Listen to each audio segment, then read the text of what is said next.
Hello everyone, welcome to our YouTube channel. Question number second TIR series का question says a small bulb is placed at the bottom of a tank containing water to the depth of 80 centimetre.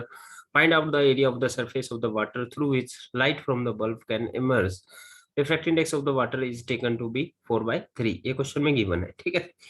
तो हमारे पास question में बोला गया है कि ये हमारे पास ये एक तरीके से वाटर टैंक है, जैसे ऐसे लगा लिया हमने, ठीक है। वाटर टैंक के जो बॉटम है यहाँ पर एक बल्ब रखा हुआ है, ठीक है। और जो वाटर टैंक की जो डेप्थ है दैट इज 80 सेंटीमीटर, उसको मैं एच के बराबर मान लेता हूँ। तो आपसे पूछा गया है कि वाटर के सरफेस का कितना एरिया बाहर से दिखेगा, ठीक है। वाटर के सरफेस के कितने एरिया से ये बल्ब दिखेगा, ये क्वेश्चन में पूछा गया है, ठीक है।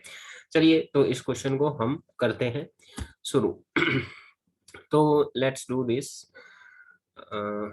ड्रॉ कर लेते हैं पहले। मान लो ये हमारे पास अपना वाटर टैंक है, ठीक है। इस तरीके से ये वाटर टैंक हमने ले लिया। क्लियर होगी बात। ये इसके बिल्कुल नीचे हमारे पास ये पॉइंट सोर्स वो हमारा रखा है बल्ब। और ये अगर मैं इसको बिल्कुल सीधा सीधा ड्रॉ करूं, ठीक है, तो ये हमारे पास होगी एच। ठीक है, अभी एच मान लेते हैं। एच हमारे पास कितना दे रखा है, 80 सेंटीमीटर। एच है हमारे पास 80 सेंटीमीटर, मीटर में कन्वर्ट कर लेंगे, ओके। अब देखो बात समझ में आती है कि लाइट अगर इस डायरेक्शन में आई, नॉर्मल की डायरेक्शन में आने वाली लाइट तो सीधी जाएगी बाहर, तो यहां से तो बल्ब दिखना ही दिखना है, ठीक है। पर अगर लाइट कुछ इस तरीके से गिरे कि वो क्रिटिकल एंगल से गिर जाए, मान लो यहाँ कहीं पे लाइट गिरी और ये एंगल अगर क्रिटिकल के बराबर हो गया, तो अगर ये एंगल क्रिटिकल के बराबर हो गया तो by the definition of critical angle, critical angle की डेफिनेशन क्या बोलती है कि क्रिटिकल एंगल वो एंगल होता है जिस पर रिफ्लेक्शन एंगल 90 डिग्री हो जाता है, या बोल लो आपके पास रे बाउंड्री के पैरेलल हो जाती है, तो रे आपके पास इधर चली जाएगी, ठीक है। अगर रे इस साइड चलेगी, रिफ्लेक्शन एंगल 90 डिग्री हो गया, तो ये तो बाहर दिखेगी ही नहीं। इससे हल्का फुल्का भी एंगल हो गया ज्यादा, तो लाइट दिखनी बंद हो जाएगी, क्योंकि लाइट वापस से इससे ज्यादा एंगल होने के बाद इसी मीडियम में आ जाएगी, ठीक है। लाइट का उसी मीडियम में आ जाना टीआईआर कहलाता है ना, इसका टीआईआर हो जाएगा एक्चुअली में। ऐसी ही सेम चीज मैं इस साइड भी बना सकता हूँ, ठीक है। यहाँ पर मान लो मैंने ये ड्रॉ करा, ये हमारे पास यहाँ पर नॉर्मल है, और ये मान लो अगर क्रिटिकल के बराबर हो गया तो लाइट हमारे पास जो सरफेस के पैरेलल हो जाएगी, ठीक है। तो अगर ये क्रिटिकल के बराबर हो गया तो दिखना हमारे पास बाहर बंद हो जाएगा, ओके। तो मतलब कि ये जो एरिया अब बनेगा इससे ज्यादा हम नहीं देख पाएंगे, 3 डायमेंशन में होगा एक्चुअली में ये एरिया।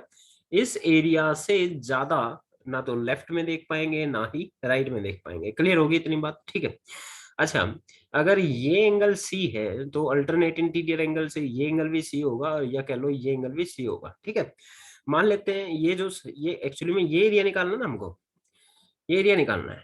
एरिया कैसे निकलता है, सर्कल है एक्चुअली में, एरिया कैसे निकलेगा भाई, एरिया निकलेगा पाई इंटू में रेडियस का स्क्वायर, इसी से निकल जाएगा। रेडियस क्या है सर्कल की, ये तो मेरे को ये आर चाहिए कुल मिला के। अगर मैं ये कैसे भी करके ये आर निकाल दूं तो डेफिनेटली हम आंसर इजीली फाइंड आउट कर सकते हैं।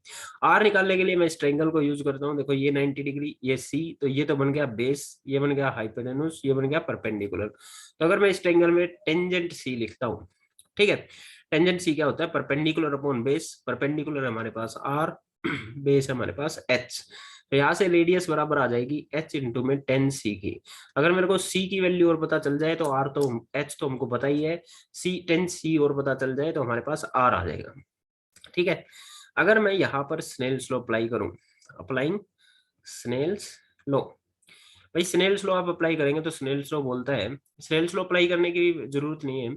आपको क्रिटिकल एंगल का फॉर्मूला पता है कि साइन सी बराबर होता है 1/रिफ्रैक्टिव index of the denser medium, ठीक है। तो sine C will be equal to 1/डेंसर मीडियम रिफ्रैक्टिव इंडेक्स वाटर है, वाटर का रिफ्रैक्टिव इंडेक्स 4/3 है। तो यहाँ से साइन सी आ जाएगा 3/4 के बराबर। हम जानते हैं कि अगर एक राइट एंगल ट्रायंगल ले, क्या ट्रायंगल ले, राइट एंगल ट्रायंगल ले, तो उसका परपेंडिकुलर अपॉन हाइपोटेन्यूज इसी को बोला जाता है साइन सी। तो अगर परपेंडिकुलर और हाइपोटेन्यूज पता है, ठीक है, परपेंडिकुलर और हाइपोटेन्यूज पता है, तो हम बेस भी निकाल सकते हैं। बेस निकालने के लिए क्या करना पड़ेगा, अंडर रूट हाइपोटेन्यूज का स्क्वायर माइनस परपेंडिकुलर का square, that is 16 - 9, that is √7, ठीक है। तो इस ट्रायंगल को देखते हुए अब टेन सी लिख लेते हैं। टेन सी होता है परपेंडिकुलर अपॉन बेस, तो 3/√7 ये टेन सी की वैल्यू आ गई। ठीक है, तो आर बराबर हो जाएगा एच मल्टीप्लाई बाई 3/√7। आर बराबर हो जाएगा एच की वैल्यू 80 सेंटीमीटर, सेंटीमीटर को मीटर में करें तो 100 से डिवाइड करा, multiply by 3/√7, this will be come out to be 0.90 metre. ठीक है, ओके 0.91 के अप्रोक्स आ जाएगा, 0.91 मीटर के अप्रोक्स आ जाएगा। इसको इक्वेशन 1 में रूप रखते हो तो एरिया आ जाएगा यूजिंग इन वन। तो area will be equal to pi की वैल्यू 3.14 और ये है 0.91 का स्केल। ठीक है, इसको अगर आप सोल्व करते हो तो this will come out to be 2.6 metre square. तो ये वो एरिया है जो बाहर से, जिससे ये जो सोर्स है ये हमारे पास विजिबल रहेगा। आई होप आपको क्वेश्चन समझ में आया होगा।